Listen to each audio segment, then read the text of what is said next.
Polite भाषा में बोलें तो मेल्ट डाउन, देसी भाषा में बोलें तो जली। इतनी जल रही है पूरे ग्लोब की क्योंकि प्रेसिडेंट पुतिन रशिया के भारत आ रहे हैं।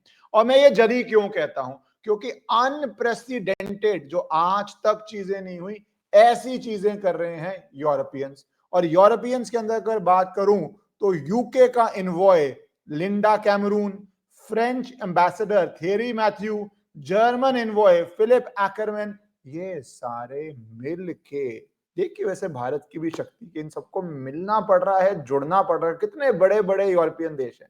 यूनाइटेड किंगडम एक टाइम पे भारत के ऊपर राज किया है, फ्रांस एक टाइम पे बहुत वर्ल्ड के हिस्से पे राज किया है, जर्मनी एक इंडस्ट्रियल पावर है। ये सब मिल के आर्टिकल लिखते हैं, एडिटोरियल लिखते हैं, जिसमें क्रिटिसाइज करते हैं रशिया को, वो तो एक पार्ट है। साथ ही साथ नसीहत देते हैं भारत को कि भारत को किस तरह से डील करना चाहिए रशिया के साथ। और इस पे इंडिया का भी रिस्पॉन्स आ जाता है। इंडिया कहती है कि ये जो आप कर रहे हैं ये बहुत अनयूजुअल है। अनयूजुअल का मतलब बेसिकली आज तक हुआ ही नहीं, बेशर्मो, कुछ तो शर्म करो कि क्या अगर तुम भारत को सिखाओगे। फिर वो कहते हैं कि not an acceptable practice to give public advice on India's relationship with third country. क्यों कि तुम ये नहीं कर सकते। Former foreign secretary Kanwal Sibal साहब, उनको भी मैं जल्दी इनवाइट करूंगा इस पे टॉक करने के लिए, वो कई बार आते रहते हैं चैनल पे, कि भैया ये एक अजीब सा है, ये विशियस पीस है, कि ये बहुत गंदा विशियस पीस है, ब्रीच ऑफ डिप्लोमेटिक नॉर्म्स है। एक तरह से डिप्लोमेटिकली आप इंडिया को चैलेंज करने की कोशिश कर रहे हैं। ये बात तो एक तरह होगी, जरूरत क्या पड़ी, ऐसा क्या रशिया करने जा रहा है, थोड़ा उसको आपको जानकारी देता हूं क्योंकि मजा आएगा। वैसे तो अच्छी बात है, जब किसी देश की ग्रोथ होती है तो उसके अगेंस्ट अगर कहीं पे देखो कोई ग्रो करेगा, किसी का एडवांटेज होगा तो किसी को तो सड़ मचेगी, किसी को तो प्रॉब्लम होगी। अब भारत को सबसे बैलेंस करके चलना है। और रशिया के साथ तो एक टाइम से इंडिया का रिश्ता है, प्राचीन टाइम से रिश्ता है। और उसको लेके प्रॉब्लम तो जब से इंडिया रशिया यूक्रेन शुरू हुआ थी, कितना उन्होंने अपोज किया तेल को लेके। मैं तेल पे भी आऊंगा क्योंकि एक टाइम पे भारत बहुत तेल ले रहा था, अब क्या तेल का हो रहा है। एक टाइम पे बिल्कुल तेल नहीं दे रहा था, फिर कितना ज्यादा ले रहा था, फिर यूरोपियन यूनियन ने कितना प्रेशर डाला तेल मत लो, फिर यूएस ने सैंक्शन लगाए, तब यूरोप नहीं यूएस भी है। तो सारी पर जान लीजिए कुछ अहम बातें वो क्यों आ रहे हैं और क्यों ये एक तरह से प्रॉब्लम हो रही है। 4-5 दिसंबर को विजिट है, आई गई। उसमें एक बड़ा टॉपिक है डिफेंस का लेके, उसमें दूसरा टॉपिक है ट्रेड का लेके, तीसरा है इकोनॉमी का लेके, हेल्थ केयर का लेके, एकेडमिक्स का लेके, कल्चरल का लेके, मीडिया का लेके, एनर्जी का लेके, स्पेस का लेके, मान लीजिए बहुत सारे टॉपिक्स हैं। इसके अगर फाइन प्रिंट में जाएंगे तो आने से पहले ही रशिया की पार्लियामेंट होती है, रशिया की स्टेट ड्यूमा होती है। स्टेट ड्यूमा ने एक रेटिफिकेशन कर दी है जिसका नाम है RELOS, reciprocal exchange of logistic support. जितना बोरिंग नाम हो ना, जितना बोरिंग नाम हो उतना ही उस चीज के अंदर दम होता है डिप्लोमेटिक अफेयर्स में, क्योंकि उनको किसी को दिखाना तो होता नहीं है। बोरिंग बोरिंग नाम के पीछे इंपॉर्टेंट चीजें होती हैं। तो ये रिलॉस, इससे बोरिंग नाम हो सकता है रिलॉस, लॉस हो रहा है, री हो रहा है, क्या हो रहा है, रिलॉस। ये अलाउ करता है आपको एक दूसरे का एयर स्पेस यूज करने का, एक दूसरे के पोर्ट्स यूज करने का, लॉजिस्टिक सपोर्ट देने का। आर्मी के लिए बोलते ना, आर्मी लॉजिस्टिक्स पे ही चलती है, लॉजिस्टिक्स ना हो तो आर्मी जितनी मर्जी जांबाज हो, जितनी मर्जी बहादुर हो, कुछ हो नहीं पाता। लॉजिस्टिक्स, वो बोलते हैं ना ब्रेड एंड बटर इशूज, कील कील से जो चीजें बनती है ना, घर किस तरह बनता है, सीमेंट किस तरह होता है, लॉजिस्टिक्स।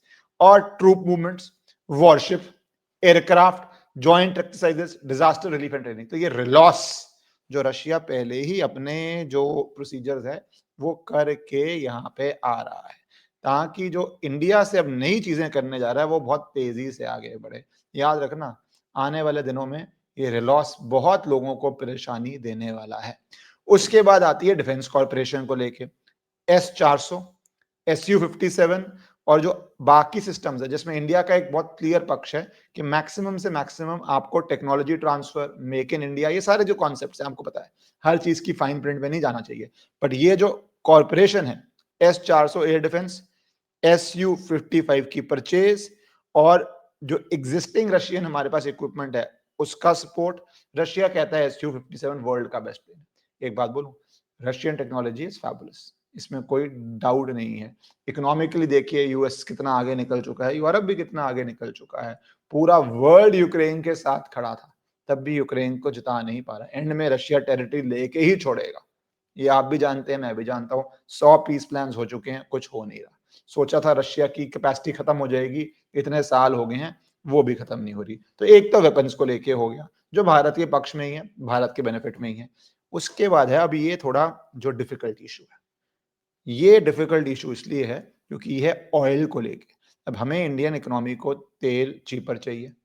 एक और भी है प्रॉब्लम, इंडिया की करेंसी गिर के 90 रुपया हो गई। अब इस पे कुछ लोग कहेंगे करेंसी गिरना अच्छी बात है, करेंसी गिरेगी तो ट्रेड के लिए अच्छा है। मैं नहीं मानता, 90 तक पहुंचना मेरे हिसाब से कोई बहुत अच्छी बात नहीं है, ये मेरे व्यूज है।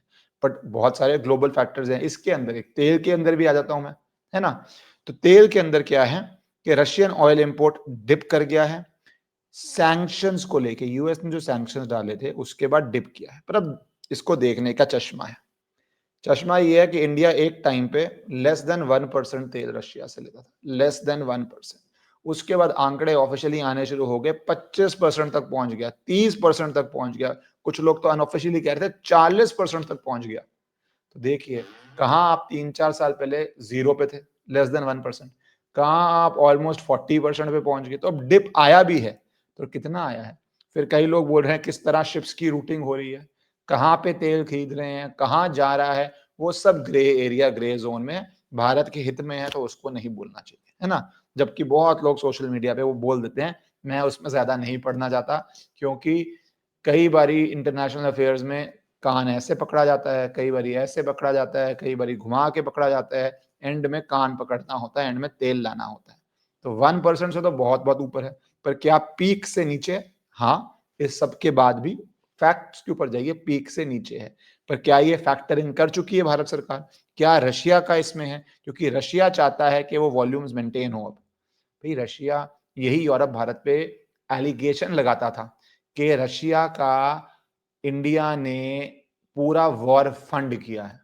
याद है वो जयशंकर जी की, फॉरेन मिनिस्टर की फेमस क्लिप, जिसमें यूरोप कह रहा था कि आपने पूरा वॉर फंड कर दिया है रशिया का तेल ले लेगी। उस समय इंडिया बहुत कम तेल लेता था, तो उन्होंने जवाब दिया था, आप जो तेल लेते हैं या आप जो गैस लेते हैं रशिया से, वो फंड करना नहीं होता।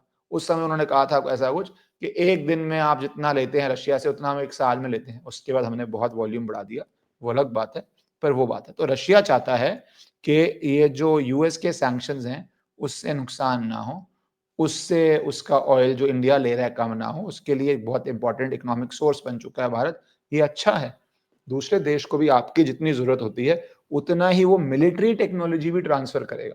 भारत को सस्ता तेल तो मिलेगा ही मिलेगा, साथ ही साथ उसको पैसे की जरूरत है तो वो आपको मिलिट्री ट्रांजैक्शन भी करेगा। वो इंपॉर्टेंट है, टेक्नोलॉजी ट्रांसफर इंपॉर्टेंट है, उस तरफ भारत बढ़ रही है। तीसरा, रशिया ने माना कि ट्रेड इनबैलेंस है, क्योंकि 65 बिलियन वर्सेस 5 बिलियन है, हो गई, हम तेल इतना ले रहे हैं, तेल में पैसे दे रहे हैं। उसके अंदर जब मैंने जोड़ा कि करेंसी सेटलमेंट, ये इंपॉर्टेंट है। 90 रुपया हो चुका है आज, आप किस करेंसी में कर रहे हैं ये जरूरी है। डॉलर जो डोमिनेशन है उसको कैसे कम किया जाए, बहुत देश ट्राई कर रहे हैं वर्ल्ड में, बहुत लंबा और मुश्किल प्रोसेस है, क्योंकि जिस तरह यूएस ने डॉलर को एक तरह हेजमनी है, बहुत मुश्किल प्रोसेस है। पर जो ये मीटिंग हो रही है उसमें ट्राई कर रहे हैं कि डॉलर सिस्टम को बाईपास करके सेटलमेंट मैकेनिज्म नेशनल करेंसीज में आ जाए, कि अपनी देश की राष्ट्रीय करेंसीज में रुपया दीजिए और रशिया को दीजिए, उसके अंदर सेटल हो जाए तो जरूरी है।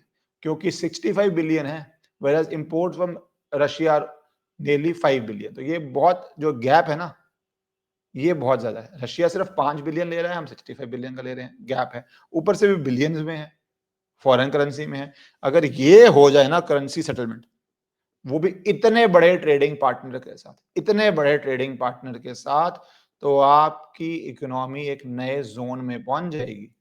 आप एक नई जोन में, मिलिट्री, एनर्जी सिक्योरिटी, तेल वे, वो रिलॉस और करेंसी सेटलमेंट, तभी ये पेट में पीड़ा हो रही है। तभी ये फ्रांस, यूके, जर्मनी, उधर यूएस तो सैंक्शंस वाला बैठा ही है भैया, वो सारे मिलके क्यों पीछे पड़े हुए हैं। इसके आगे फिर ये हैं जो लेबर मोबिलिटी। अब इंडिया की पॉपुलेशन है, यंग पॉपुलेशन है, यूरोप तो बूढ़ा देश हो चुका है। दे आर बेसिकली अ बूढ़ा देश, रिप्रोडक्शन है नहीं है, आगे बच्चे बन नहीं रहे हैं। तो वो जो बूढ़ा देश की हालत है, उसी के साथ मैं ये जोड़ूं कि इंडिया का लेबर पूल आपको पता है कहाँ कहाँ जा रहे हैं। इजराइल, जापान के अंदर बात चल रही है, यूरोप के अंदर बात चल रही थी, अब रशिया के अंदर बात चल रही है, क्योंकि उनको यंग फिट लोग, men and women, to be able to run their enterprises चाहिए। तो वो जो पहले लेबर रिस्ट्रिक्शंस थी और इलीगली अनफॉर्चुनेटली जो लोग जाते भी हैं, जिनको ये फैसिनेशन भी है, लीगल रूट्स बन रहे हैं। सब कुछ घूमता है भाई वर्ल्ड में, लीगल रूट्स बन रहे हैं जाने के। वो लेबर मोबिलिटी एग्रीमेंट हो रहा है जहां पे इंडिया के वर्कर्स और स्किल्ड माइग्रेशन रशिया में हो सके।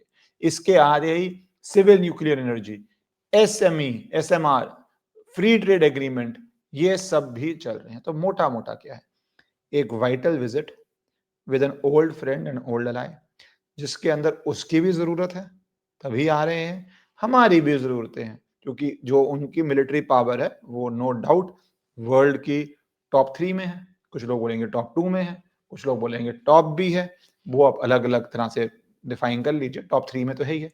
वो मिलिट्री पावर अपने को साथ जोड़ के आगे बढ़ना है। अपने को करेंसी सेटलमेंट इनके साथ ही नहीं, और भी देश कोई मान पाए। प्रॉब्लम क्या है, भारत चाहेगा करेंसी सेटलमेंट करनी लोकल करेंसी में, यूरोप कभी नहीं मानेगा, क्योंकि वो यूएस का गेम है। बाकी देश नहीं मानेंगे, यूएस का गेम है। मान कौन सकते हैं जो यूएस की इन्फ्लुएंस में नहीं है, जो अपनी सेटलमेंट चाह रहे हैं? रशिया सबसे बड़ा उसके अंदर टारगेट है। चाइना को आप ट्रस्ट नहीं कर सकते, बाकी सारा world US sphere of influence में बड़ा जिनसे ट्रेड है। आपको पता ही है क्या रियलिटी है। तो ये 3-4 चीजों की वजह से ही एक अनयूजुअल स्टेप करके ऐसा आर्टिकल लिखा इन्होंने, और उसका एमईए ने ऐसा तकड़ा जवाब दिया, और साथ में ये भी कहा Russia is our old friend. साथ ही ये भी कहा कि रशिया के साथ जो हमारे रिलेशनशिप्स हैं उसके अंदर हमें पता है हमें कैसे काम करना है। तो ये विजिट 4 और 5 दिसंबर को बहुत ज्यादा इंपॉर्टेंट होने जा रही है।